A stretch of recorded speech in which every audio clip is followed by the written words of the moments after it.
삼성전자가 이렇게 위기를 극복하기 위해서 자구책을 아주 아프게 마련하고 있는 반면에 국내 대형마트 업계 2위죠. 홈플러스.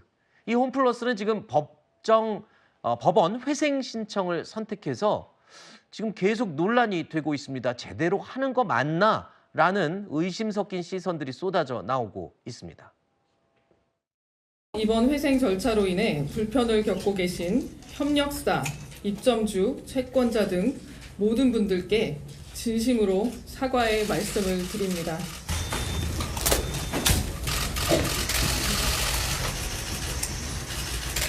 선제적 기업 회생이라는 생소한 개념까지 동원하며 신개념 먹튀를 시도하고 있습니다. MBK의 탐욕으로 인한 경영 실패를 인정하고 사과하십시오. 자, 홈플러스가 기업 회생 절차에 돌입한 건 사모펀드 MBK가 인수한 지 10년 만인데요. 이 MBK의 김병주 회장, 홈플러스에 물품을 납입하는 소상공인들이 결제 대금을 지급받을 수 있도록 사재를 출연하겠다, 개인 재산을 내놓겠다라고 발표를 했습니다. 전례를 찾기 어려운 일인데 워낙 주변에서 불신을 하니까 네. 저렇게까지 한 건데 그것마저도 사람들이 지금 그렇게 고운 시선으로 안 보고 있어요. 왜 그럽니까? 이 사모펀드라는 정책 때문에 그런 겁니까? 1차적으로는 당연히 그래요? 사모펀드가 돈의 논리에 의해서 움직이는 곳이기 때문에 일부러 뭐 기업 사냥을 하는 곳이다 이렇게 이미지가 씌워져 있잖아요. 네, 맞습니다. 김병주 회장이 정확히 얘기하면 홈플러스의 오너는 아니죠. 그렇죠. MBK를 통해서 이제 지배를 하고 있는 구조인 건데 어쨌든 이번 홈플러스 사태 해결을 위해서 사재 출연을 약속은 했지만 구체적인 재정 지원 방식이나 액수 이런 것들이 이제 빠져 있기 때문에 채권자들은 여전히 지금 의심의 눈초리를 거두지 못하고 있는 그런 상황입니다. 네. 또 하나 홈플러스 정상화라는 근본적인 대책이 없으면 이런 식의 사재 출연도 결국에는 밑빠진 독에 물 붓기밖에 될 수 없다. 그러니까 결국 미봉책에 불과하다라는 지적이 많이 나오고 있습니다. 네. 업계에서는 지금 홈플러스 정상화를 하려면 최소 1조 원 정도의 금액이 필요하다라는 추정이 나오는데 이거를 과연 김 회장의 개인 사재 출연만으로 감당 가능하겠냐. 사재 출연만으로 선 긋는 게 아니라 MBK 차원에서 홈플러스 정상화를 위해서 더 적극적으로 뛰어들겠다라는 태도와 의지를 보여줘야 된다라는 이야기가 나오고 있습니다. 그런데 지난주 열렸던 홈플러스 측의 홈플러스 경영진이 참석했었던 당시 기자간담회를 봐도 홈플러스 경영진의 모습은 MBK 책임론과는 좀 선을 긋는 이런 모습들을 나타냈어요. 그러니까 홈플러스의 대주주로서 회생 계획에 대한 의지가 있는지 이런 것들을 묻는 질문에 홈플러스 경영과 MBK와는 상관이 없다라는 취지의 발언들을 계속해서 해왔거든요. 그러니까 별개로 봐야 된다라는 거죠.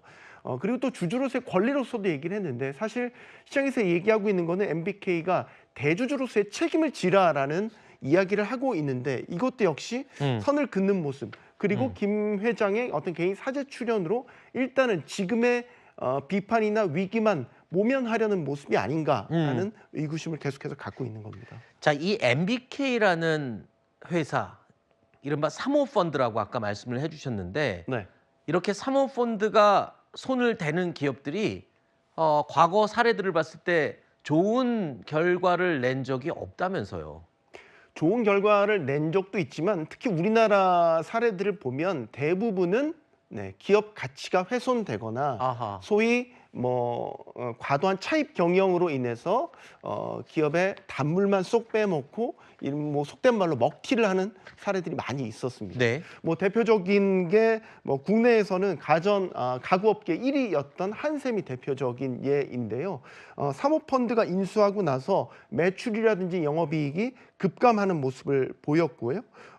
또 밀폐용기 같은 걸로 유명했던 락앤락 같은 경우도 사모펀드 인수된 뒤에 실제 시가총액이 급감을 하고 영업이익이 영업 적자로 전환하는 이런 기업 경쟁력 자체가 아예 훼손이 되는 이런 사례들이 많이 있었습니다. 네, 좋은 사례도 물론 있었겠지만 과거에 이러한 사례들 때문에 이 사모펀드라는 오명에서 벗어나지 못하고 있는 것 같습니다. 앞으로 어떻게 될지 좀 지켜봐야 될 상황이고요. 한 가지만 더 말씀을 드리면 사모펀드가 어떤 기업을 인수합병을 할 때에 원래 본질적인 목적은 위기에 빠진 기업에 긴급 자금을 수여를 하고 경영 정상화를 통해서 기업 가치를 올린 다음에 네. 되팔아서 차익을 남기는 이런 식의 이제 모델을 갖고 있는데 결국 그 업계의 특성을 이해하지 못하고 금융적인 측면으로만 접근한 것이 이런 제2, 제3의 홈플러스 사태를 낳았다. 그런 지적도 있습니다. 그렇군요.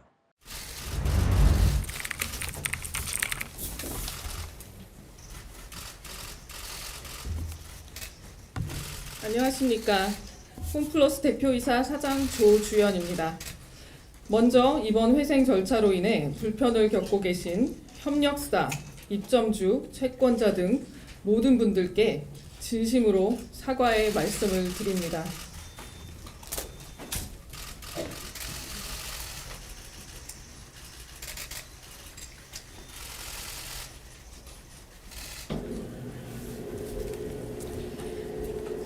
많은 분들의 피해와 불편을 최소화하기 위해 하루라도 빨리 회사를 정상화하는 데 최선을 다하겠습니다. 법원에서 홈플러스의 펀더멘탈에는 문제가 없다는 판단에 따라 신속하게 회생 절차 개시를 결정해 주신 덕분으로 현재 빠르게 정상화가 진행되고 있습니다.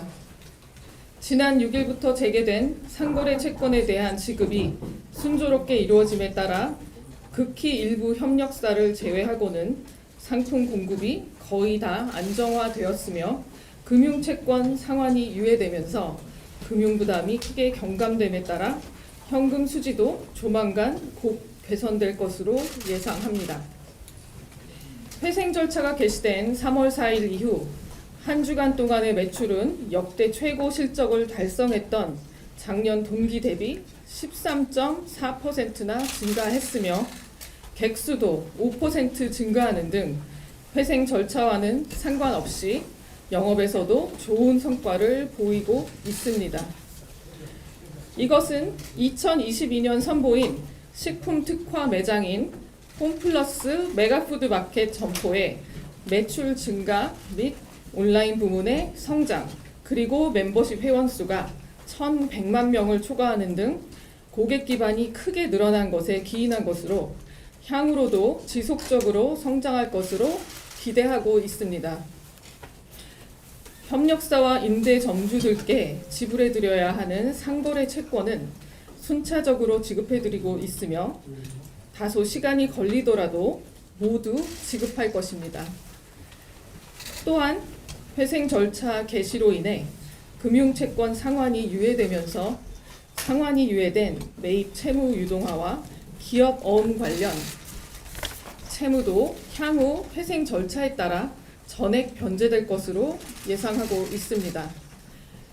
담보 채권자들의 채무 또한 회생 절차에 따라 전액 변제될 것으로 예상하고 있습니다. 어제까지 상거래 채권 중 3,400억 원을 상환 완료했고 대기업과 일부 브랜드 점주를 제외한 대부분의 영세업자 채권은 곧 지급 완료될 것입니다. 또한 13일 기준 가용 현금이 1,600억 원이며 영업을 통해 계속 현금이 유입되고 있어 자녀 상거래 채권 지급에는 큰 문제가 없는 상황입니다. 이처럼 모든 부분에서 빠르게 안정을 찾아가고 있지만 완전히 정상적인 상황으로 회복하기 위해서는 여러분들의 양해와 도움이 절실합니다. 협력사 및 임대점주 분들께서는 지금 당장 모든 채권을 변제 받으시기를 바라시겠지만 현실적으로 모든 채권을 일시에 지급해 드리기는 어려움에 따라 소상공인과 영세업자 분들의 채권을 우선순위로 하여 순차적으로 지급 중에 있습니다만 이 부분에서 대기업 협력사의 양해가 꼭 필요한 상황으로 이 자리를 빌어 간곡하게 부탁드립니다. 자금 사정이 어려운 소상공인 분들께 먼저 대급을 지급해 드릴 수 있도록 대기업에서 조금만 양보해 주시길 협의하고 있고 대기업 채권도 분할 상환 일정에 따라 반드시 모두 변제할 것을 약속드립니다.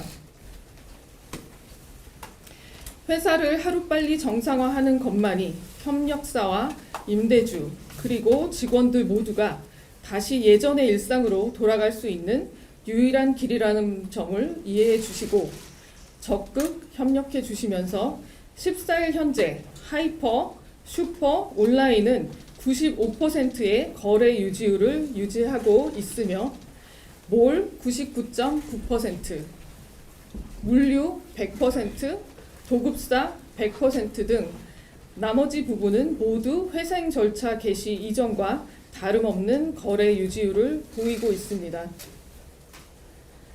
한 가지 간곡하게 부탁드릴 말씀은 전 임직원들이 하루빨리 회사를 정상화하기 위해 최선을 다하고 있습니다만 매일 우리 홈플러스에 대한 부정적인 내용들이 계속 보도되면서 조기 정상화에 큰 어려움을 겪고 있습니다. 잘못한 부분에 대해 질책해 주실 부분은 따끔하게 질책해 주시되 조속하게 회사를 정상화하여 2만 명 직원들과 협력사, 임대주 등 수만 명의 관계사 가족들이 불안감을 떨치고 정상적인 생활로 돌아갈 수 있도록 진심을 다해 노력하는 부분에 대해서는 따뜻한 눈길로 보아주시면 정말 큰 힘이 되겠습니다. 당초 협력사, 임대주 그리고 직원들의 피해를 막기 위해 회생 절차를 신청했던 만큼 정산 지연으로 인해 협력사나 임대주분께서 긴급 자금 대출을 받는 경우 그 이자도 지급하는 등 회사로서 할 수 있는 모든 부분에 대해 책임을 다함으로써 이번 회생 절차로 인해 어떤 분도 피해를 입지 않도록 최선을 다하겠습니다. 홈플러스 임직원 모두는 지금의 어려움을 극복하고 반드시 다시 일어설 것을 약속드리며 편안하고 쾌적한 쇼핑 경험을 제공할 수 있도록 노력하겠습니다. 감사합니다.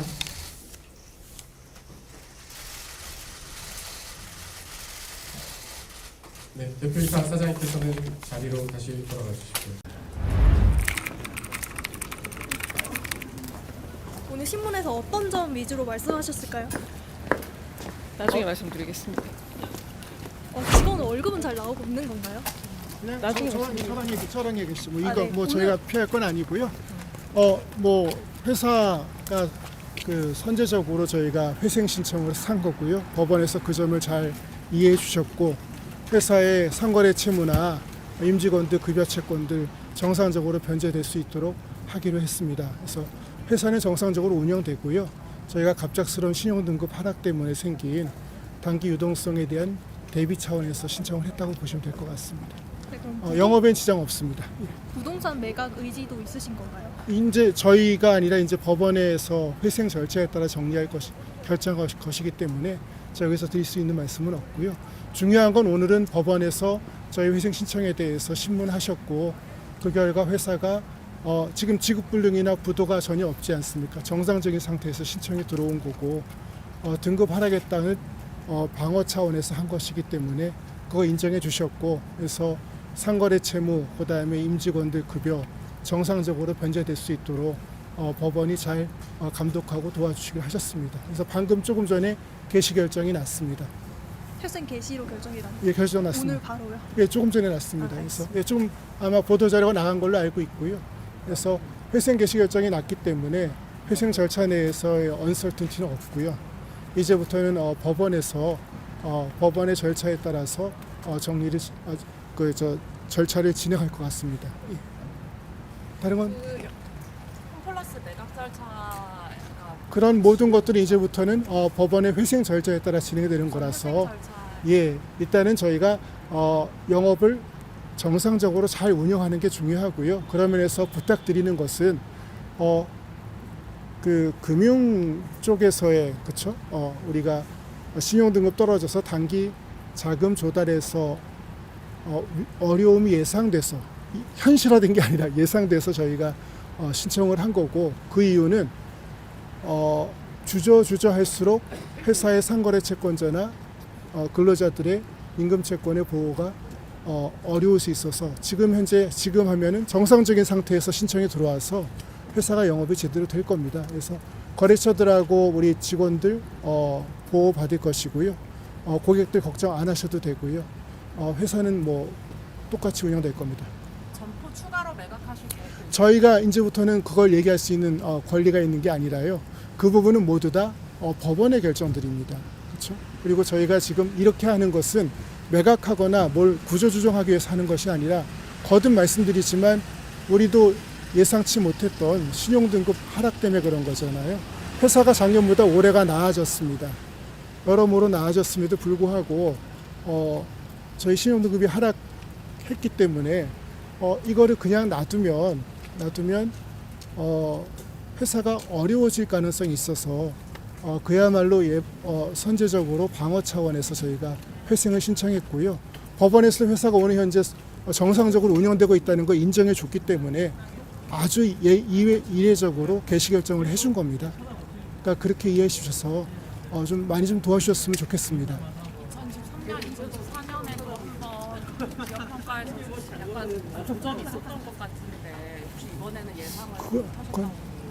아닙니다. 저희가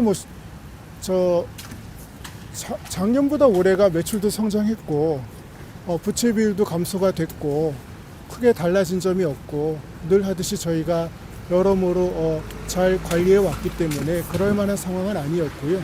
저희도 뜻밖이었습니다. 그래서 이게 뭐 준비된 것들이 아니고 그래서 그 이상은 드릴 말씀 저희도 없습니다. 왜냐하면 저희도 갑작스러운 일이라서 어쩔 수 없습니다. 죄송합니다. 예. 현장은 하루하루 걱정과 불안의 나날을 보내고 있는데 MBK는 경영진은 월급을 주고 있으니 그저 가만히 있으라고 합니다. 제가 볼 때는 회생 계획이 세워지기 전에는 현장의 노동자들이 먼저 붕괴할 것 같습니다. 네, 반갑습니다. 마트노조 홈플러스 지부 위원장 안수영입니다. 먼저 홈플러스 사태 해결을 위해 한마음으로 나서주시는 의원님들께 진심으로 감사를 드립니다. 지난 3월 4일 홈플러스 기업회생 신청 이후 지금까지 MBK는 채권자들의 요구에만 응답하고 있습니다. 하지만 현장에서 일하는 노동자들의 요구에는 어떠한 것도 답을 하지 않고 있습니다. 현장에서 일하는 직원들은 MBK의 회생 계획에 내가 근무하는 매장에 명단이 있지는 않은지 불안해하고 언론상으로 나의 점포 이름이 거론되면 언제 문제될지 우리는 어떻게 될지 걱정이 이만저만이 아닙니다. 뿐만 아니라 최근 들어 불안해진 동료들이 자신의 퇴직금을 확인하려고 하였으나 확인할 수가 없고 노동조합을 통해 퇴직연금 적립기간을 확인하려고 하였지만 회사는 어떠한 답변도 하지 않고 있습니다. 이러다 보니 자신의 퇴직금조차 온전히 받지 못하고 쫓겨날까 봐 미리 사직서를 쓰고 퇴직하는 동료들까지 지금 현재 생겨나고 있습니다. 지난 2월 부산, 울산, 경남에 380명 희망퇴직 이후에도 전혀 인력 충원을 하지 않고 있는 상태입니다. 이런 고용 불안의 상태와 인력 부족으로 인한 고강도 노동의 상태가 지속된다면 현장에서는 스스로 퇴직하는 동료들이 더욱더 많아질 것입니다. 그나마 직영 직원들은 나은 상황입니다. 협력업체에서 일하는 노동자들은 상황이 더욱더 심각합니다. 납품이 줄거나 아예 중단한 협력업체의 경우 노동자들은 근무 시간이 줄고 다른 매장으로 옮겨가야 하거나 최악에는 계약해지까지 당하고 있다고 합니다. 지난 일요일 10년간 한 업체에서 일한 40대 남성 직원이 권고사직을 당했다며 인사를 하는데 함께 일하는 직원들이 그 안타까움과 걱정으로 눈물을 보이시고 계십니다. 이렇듯 현장은 하루하루 걱정과 불안의 나날을 보내고 있는데 MBK는 경영진은 월급을 주고 있으니 그저 가만히 있으라고 합니다. 정말 저희들이 가만히 있으면 우리의 일자리가 지켜질까요? 가만히 있으면 홈플러스의 10만 명의 생존권이 지켜질 수 있을까요? 제가 볼 때는 회생 계획이 세워지기 전에는 현장의 노동자들이 먼저 붕괴할 것 같습니다. 제발 호소드립니다. 현장에서 일하는 노동자들은 안정적으로 일할 수 있도록 노동자들의 생존권과 고용 안정이 포함된 회생 계획이 빠르게 작성되고 투명하게 공개될 것을 진심으로 요청드립니다. 현장의 노동자들이 살아야 홈플러스도 살아날 수 있습니다. MBK는 반드시 10만 명의 생존권을 위해 책임 있는 답변을 해줄 것을 강력히 요청드립니다. 감사합니다.